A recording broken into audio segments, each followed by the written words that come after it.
साथियों, देखिए आपने एक सवाल ये दिया है, पता नहीं कहाँ सुन के आए हो।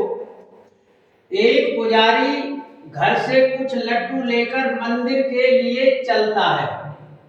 रास्ते में 3 मंदिर पड़ते हैं। प्रत्येक मंदिर के सामने एक पीपल का वृक्ष है। जैसे ही वह वृक्ष के पास पहुंचता है तो उसके लड्डू की संख्या 2 गुनी हो जाती है। बताओ वह प्रत्येक मंदिर में बराबर बराबर लड्डू चढ़ाना चाहता है तो वह कितने कितने लड्डू चढ़ाए तथा घर से कितने लेकर जाए कि बाद में कुछ भी शेष लड्डू न बचे। तो देखिए ये सवाल कुछ अटपटे होते हैं। आज हम करने की कोशिश करते हैं इन सवालों को, इस सवाल को मिटाए देते हैं। देखिए आपके 3 मंदिर हैं और 3 ही वृक्ष हैं। तो देखिए कोशिश करते हैं आज करने की, किस प्रकार से होगा ये सवाल। मान लिया वह अपने लड्डू लेकर के चलता है, यहां से कुछ ये लड्डू हैं घर से, ठीक है, और वो कुछ लड्डू लेकर के चलता है। अब रास्ते में वो वृक्ष बता रहे हो तुम, तो इस प्रकार से वृक्ष मान लीजिए। और फिर एक मंदिर पड़ता है, ठीक है,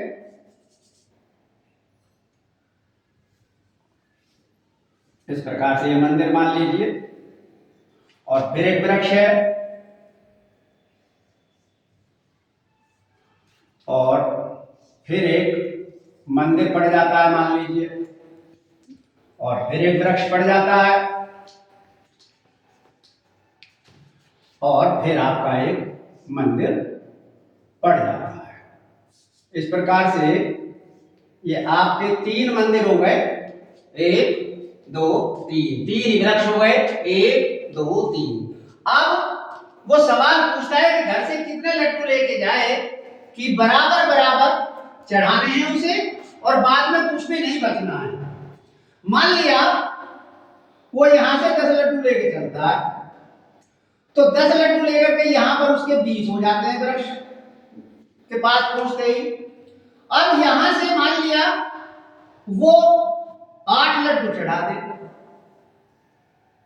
तो 8 लड्डू चढ़ाने के पश्चात हमारे पास 12 बचेंगे और 12 के जब यहां आएंगे तो यहां 24 हो जाएंगे। अब 24 में से फिर हम यहां 8 यदि चढ़ाते हैं तो फिर हमारे 16 बच जाते हैं और 16 के यहां 32 हो जाते हैं।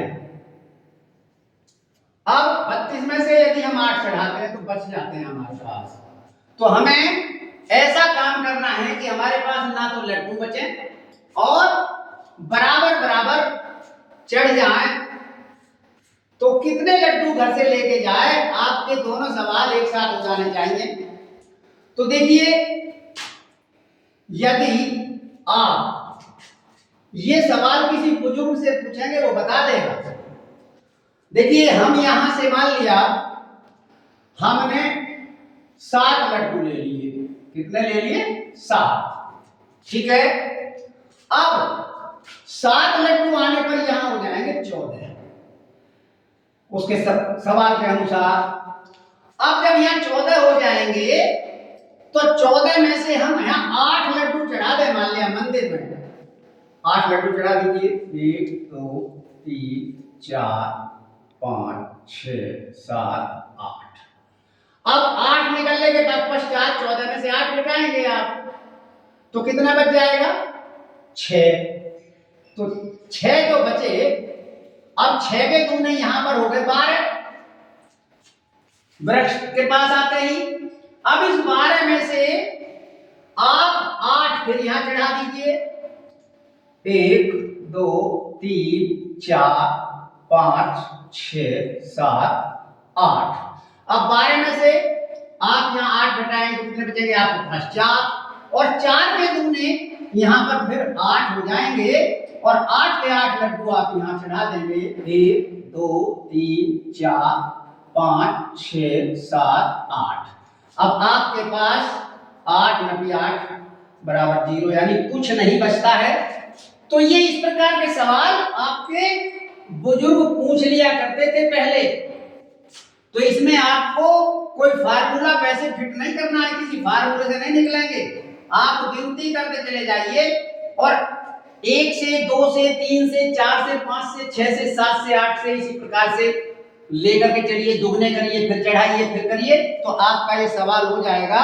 ये आपको घुमा देने वाला सवाल है, वैसे इस सवाल में कुछ भी नहीं है, लेकिन अब आप समझ गए होंगे कि वो घर से यदि 7 लड्डू लेके चलता है तो पीपल के वृक्ष के पास जाके उसके 14 हो जाते हैं। 14 में से उसने 8 लड्डू चढ़ा दिए। 8 लड्डू चढ़ाने के पश्चात उसके पास 6 बचे। फिर वो दूसरे मंदिर के पास जाता है, वृक्ष जो खड़ा है वहां पहुंचा तो उसके 12 लड्डू हो गए। 12 में से उसने फिर 8 चढ़ा दिए।